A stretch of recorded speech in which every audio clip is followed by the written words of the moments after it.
Est-ce que c'est ce qui se passe réellement? Si je m'en vais dans mon menu conceptuel, oui, je peux consulter mon récapitulatif, je peux mettre à jour. Donc, cette grille en parle, mais le CI aussi en parle en détail. Donc, à chaque fois, quand vous le faites, ça, c'est des choses aussi à regarder là lorsque on prend, on regarde le CI, il est décrit là, c'est des points qui sont dans la grille des états d'avancement. Okay. Jacques, le grille de l'état d'avancement, on a le lien là-dessus, hein? Oui. Vous l'envoyez. Oui, ok, c'est bon. Yeah. C'est correct. Je l'ai envoyé, le truc documentaire et puis la grille de l'état d'avancement, je viens de l'envoyer. C'est bon, je l'ai pris dans un document, tout ça, mais je n'ai pas encore sur le grille, j'ai pas... Ok, c'est bon. Est-ce que vous avez vu le titre que je vous ai envoyé? Oui, c'est dans le titre. Je l'ai mis dans un document, mais je ne l'ai pas exécuté, lui, j'étais dans un cadre d'utilisation, mais c'est bon, c'est correct. Alors, on peut voir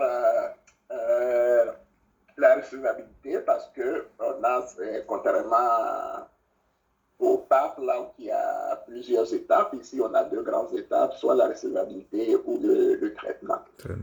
Donc, pour ça, j'avais demandé à Hervé de faire un petit tour aussi avec Hotman. Je pense que ça a été fait. Mais en gros, la recevabilité, ici, la première des choses, lorsque une demande est soumise, qu'on attend de recevabilité, au niveau du ministère, donc au niveau des employés, c'est de voir si ce qu'on a envoyé est recevable. Okay? Donc, pour savoir si c'est recevable, il faut savoir si le paiement est là, si les documents qui ont été envoyés sont lisibles. Donc, la personne qui fait la recevabilité, il va aller là, il clique sur recevabilité. Donc, il regarde et dit, OK, est-ce que la personne, le formulaire qu'il a envoyé, est-ce qu'il est lisible? Et puis, évidemment, quand vous allez faire ils sont décrits quand même dans le CU, vous pouvez faire lisible ou non lisible, et puis vous verrez dans les deux cas ce que ça fait. Lisible. Alors, si je dis oui, il est lisible, ici, quand j'ai fait ma demande là-bas, est-ce que le conjoint est présent sur le formulaire? Je les sélectionne, je sélectionne. Disons oui, enfant en charge. Je ne me souviens pas combien j'ai mis là-bas, mais je pense que le système dit 0. Là, je mets 0. Puis, état du paiement, il va faire insuffisant. Ainsi de suite. Le système de calcul, parce que pourquoi il dit insuffisant, vous le verrez dans le CU, parce que ici, pour les enfants. Non, le conjoint. Conjoint. Peut-être le nombre des enfants, c'est pas 0 là. Ou... Non, mais regarde, j'ai mis conjoint ici. Oui. Il faut payer pour le conjoint. Donc, dans mon formulaire là-bas, souvent, quand je l'ai rempli là, sûrement, j'ai dû le mettre sur mon formulaire DSP, conjoint.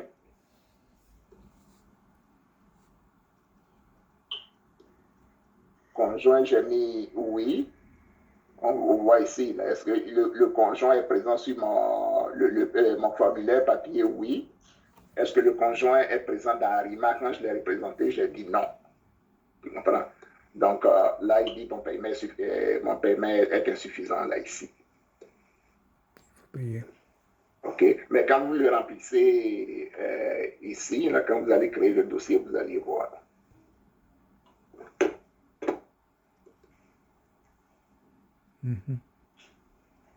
OK.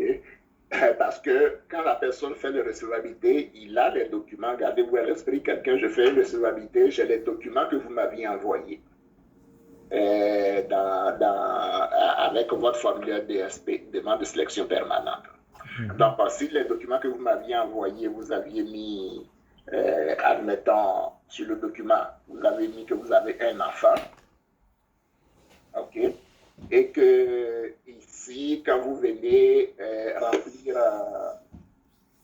ici, quand vous allez le remplir, disons, je vais faire une mise à jour.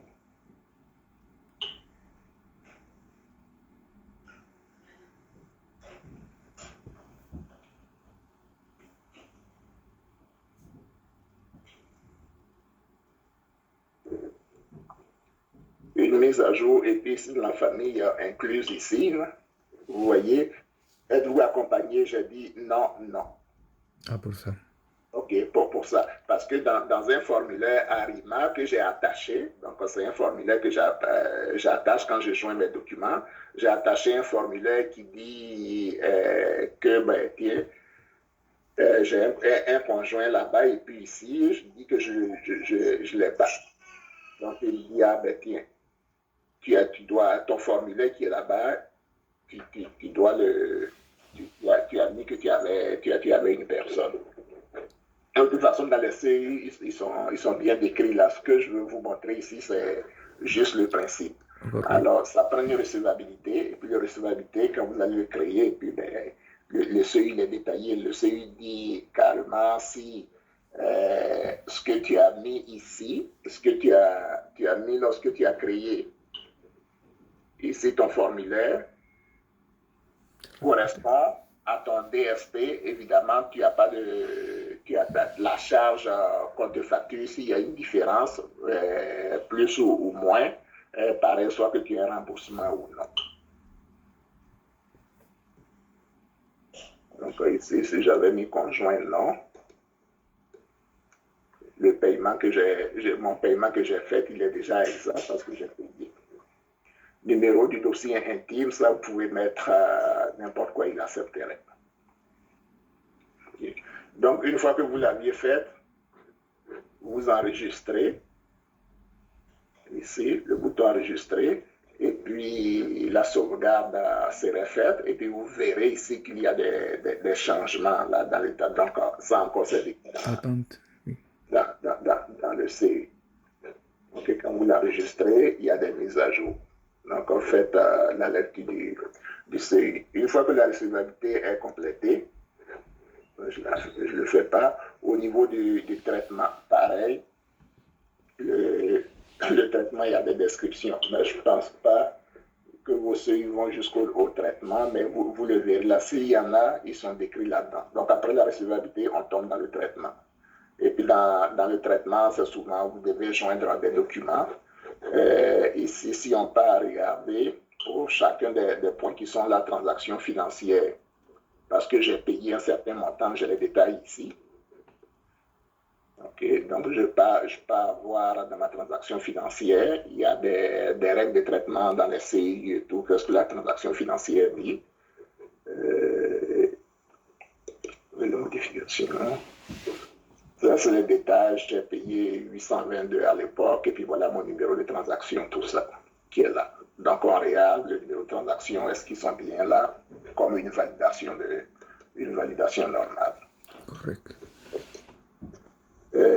Ici, oui, mon matin est payé, décision à rendre, je peux aller là-dedans aussi. Mon numéro de demande, service tarifable, ST7, et puis ainsi de suite.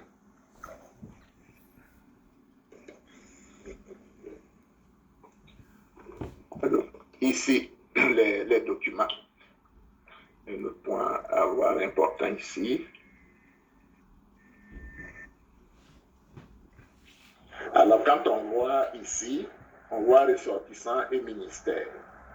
Donc ici, ressortissant, vous allez voir dans le seuil, c'est très décrit, vraiment détaillé, et puis vous allez faire une couverture complète. Mais tout ce que le ressortissant aurait envoyé au ministère, on le voit ici. Donc dans cette demande, le ressortissant a envoyé un DSP. Envoyer un DSP. Alors, si dans son DSP, il dit, là, quand il vient remplir, on dit, OK, dans ton DSP, tu as déclaré que tu t'es accompagné. Si il dit non, et puis dans son formulaire qu'il a rempli sur ARIMA, quand il a créé ici, oui, c'est là qu'on voit que le traitement tarifaire rentre en ligne de compte. Donc, il dit, quand j'ai créé mon document, j'ai joint un DSP, j'ai joint une identité, ici. La dit passeport, j'ai joint tel document. Donc, c'est tout cet onglet-là, c'est tout ce qui a été transmis, tout ce qui a été envoyé par le ressortissant. Et ici, c'est tous les échanges que le ministère a eu avec le ressortissant. Okay. Donc, en gros, si je pars dans les documents, je devrais être capable de voir ce qui a été transmis. ici par ce que le ministère a envoyé. Donc, le ministère a envoyé ces documents à la personne ici. Donc, si je viens ici, Document. j'en ai la mise à jour pour mon dossier.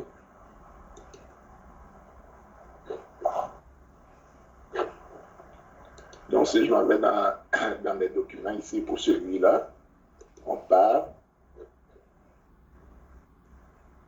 Non, ouais. On voit bien là qu'on parle de confirmation et puis mon récap. Ce que le ministère a envoyé, c'est exactement sa confirmation de paiement et puis du récap. Voilà. Ce que lui, le ressortissant a envoyé, on voit tout ça là aussi. Qui est envoyé. Et ce sont des documents qui sont générés par le système ou des fois il faut mettre des documents externes?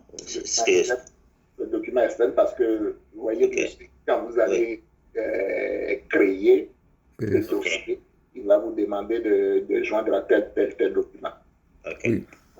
Donc, c'est des documents que vous joignez. Donc, la liste des documents obligatoires, vous voyez là que, bon, dans des demandes particulières, un DSP est obligatoire, le passeport, la connaissance du français, c'est quelque chose qui est écrit pour la formation, tous ces genres de choses. Et ces documents, qu'on les génère comme avec des fichiers quelconques? PDF, il faut que ce soit des PDF. Okay. Donc, le PDF, vous le mettez là. Alors, donc, voilà la liste des documents. Si le ressortissant, il part ici. Ici, c'est évidemment tout ce que le ressortissant a envoyé. Et puis voilà ce que le ministère a. Voilà ce que le ministère a envoyé. Alors, si je retourne là, et je m'en vais dans le centre de messages.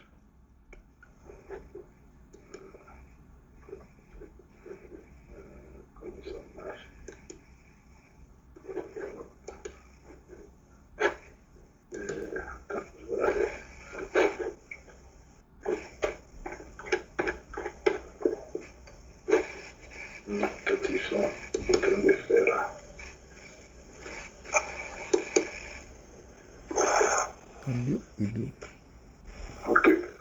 Donc, ils sont là. Admettons, si je prends la correspondance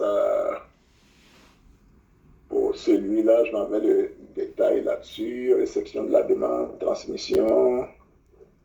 Je prends n'importe lequel. Le ministère l'a proposé, celle-ci, ainsi de suite.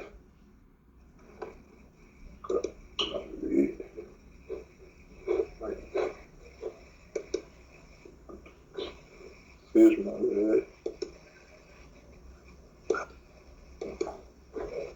faire. Je vais juste vérifier quelque chose. Voilà. Donc ici, je l'ai lu. Là. Disons celui-là, je l'ai lu. Ok, on le voit là, le client l'a lu. Ici, au niveau, si j'actualise,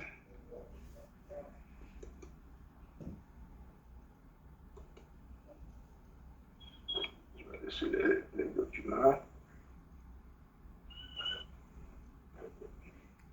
Liste de documents. Ok. Là, sûrement, ils sont en train de faire des mises à jour là-dessus, mais une chose aussi qui est importante à regarder, c'est quelque chose qui est lu du côté qu'on a envoyé au client qui l'a lu. Ici, quand le client le lit, la mise à jour va être faite ici. Donc, ça va être marqué lu.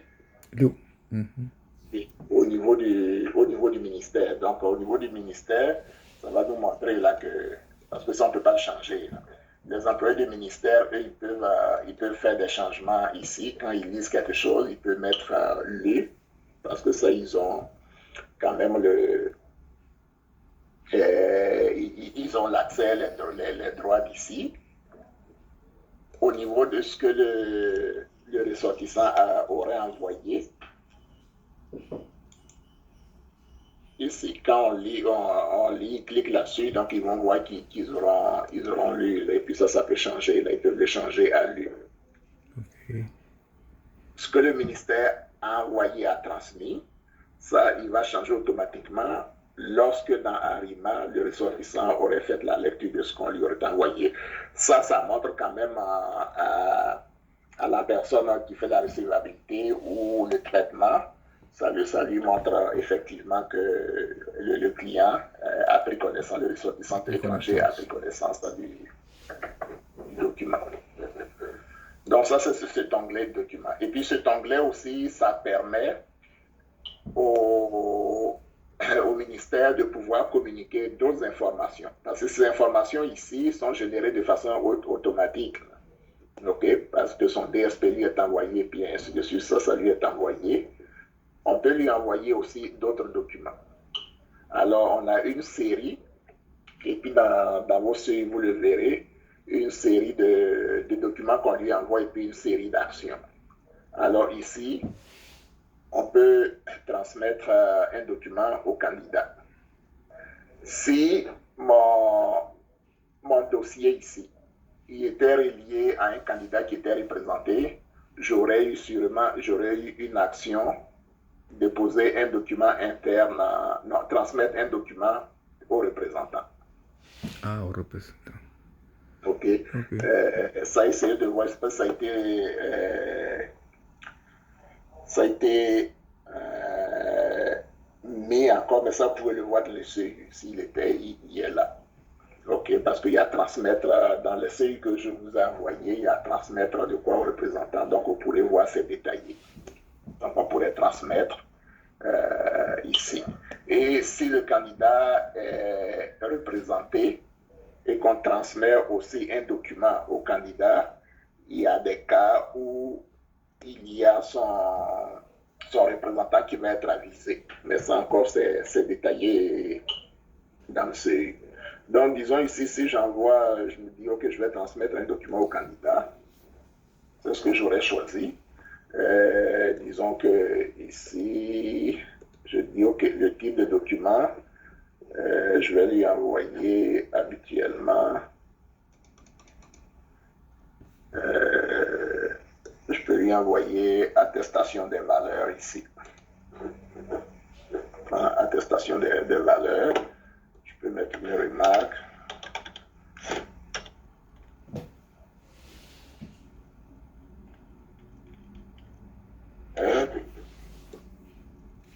Et je peux ici prendre n'importe quel document et puis je peux attacher puis joindre le document. Ok. N'importe lequel. Et tuyo la PDF, document. Comment? Et tuyo le document doit être PDF aussi? Oui. Ok. Quand j'envoie un PDF, mais dans le CU, il y en a des documents internes qu'on dépose, qu'on dépose quand c'est interne, parce qu'ici, transmettre au candidat, mais ici, on peut déposer des documents internes. Correct. Les documents internes, il y en a qui peuvent être en Excel et puis aussi en Word. Ok, correct. Mais pour envoyer ici, ces lettres-là, allez-y, commencez par PDF. Testez ce qui est là dans le CU. Je ne l'ai pas lu en détail, mais vous verrez les spécifications du CU. Si le CU dit qu'on peut envoyer des Excel, vous enverrez des Excel.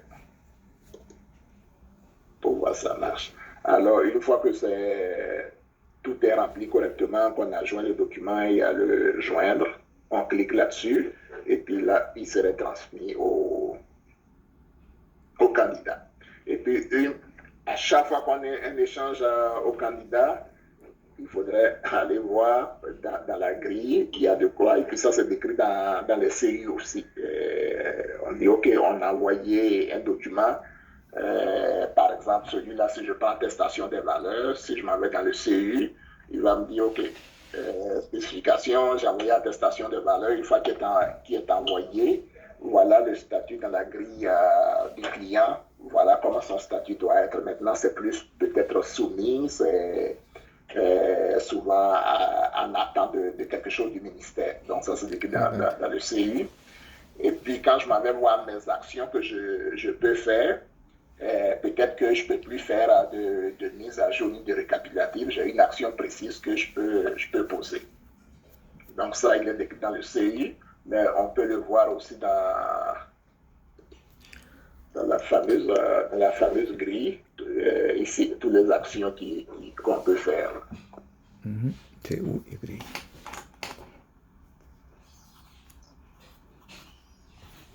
Donc ici, voilà celui-là avec lequel on travaille. Donc tout qui est là. Alors donc on voit ça on va rien faire là-dessus ni enregistrer. Et puis ici, ce lien, c'est l'historique d'événements. Donc tous les événements qui auraient été posés sont là.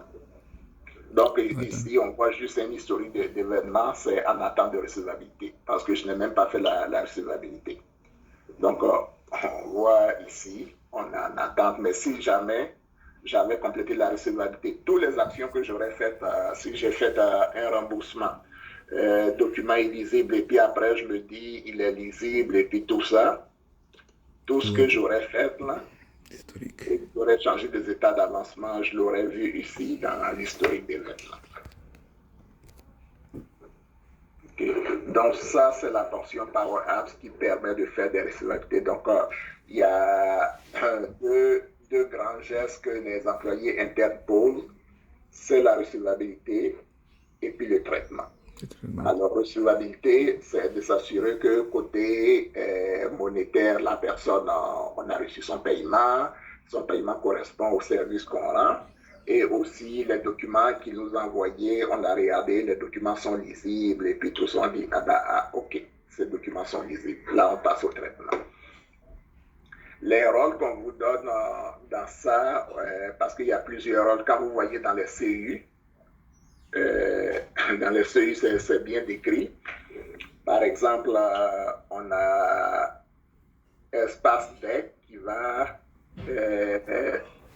va assigner la recevabilité à un agent.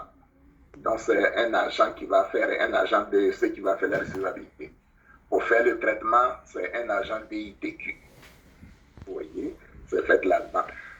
Mais là, ces rôles, contrairement au PAP, ces rôles, on va les tester, mais plus tard, pour le moment, vous aurez un accès d'admin là qui permet de tout faire.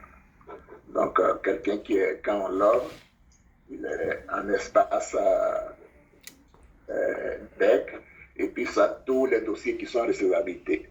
Donc, si je reviens à mon dossier qui était ici en recevabilité, toujours, donc prenons toujours celui-là.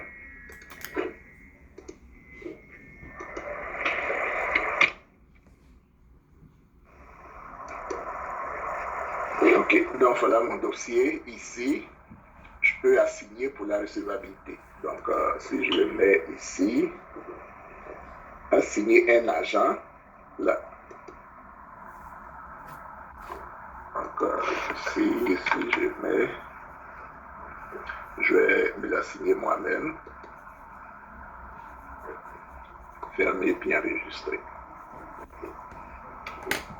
Alors, je me suis assigné et comme j'ai tous les accès, je peux aller faire la recevabilité. Mais quand on va tester plus tard, quand on va tester les rôles, ben on va assigner vraiment à quelqu'un qui est un agent DEEC pour qu'il fasse la recevabilité.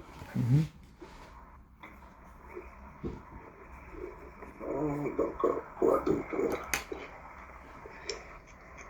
Comme option. Ok. Ici, l'assignation, je l'ai fait, vous le voyez, assigner le 30 à chaque arrondissement ici. Donc, je m'en vais là-bas, il est assigné, puis la personne peut faire sa recevabilité. Donc, le sommaire est là, toutes ces transactions financières, tout ce qui est documents, reçus, envoyés, tout est là, historique d'événements, c'est tout ce qu'on aurait fait comme événement ici pour vous poser, tout y est. C'est bon? C'est correct. Des questions?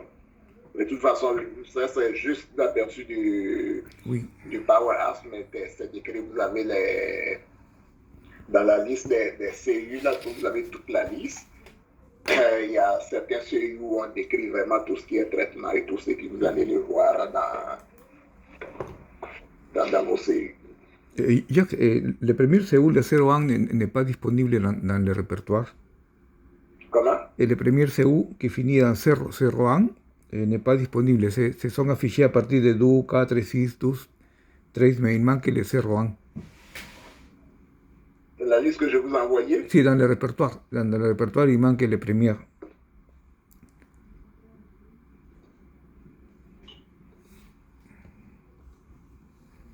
Le premier CU PDF. C'est à partir de... Le 12 de 01 qui est là. Ah, ok, c'est MOC. Ah, ok, c'est correcto. En MOC. Sí, c'est correcto.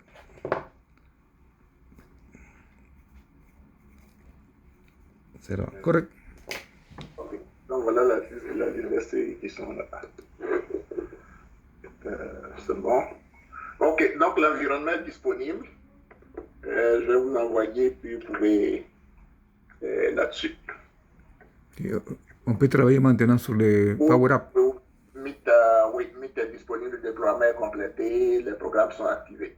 Ok, on va le faire. Allez, des questions, ça va? Ça va.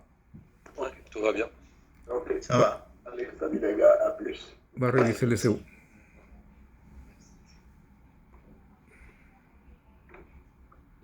Merci.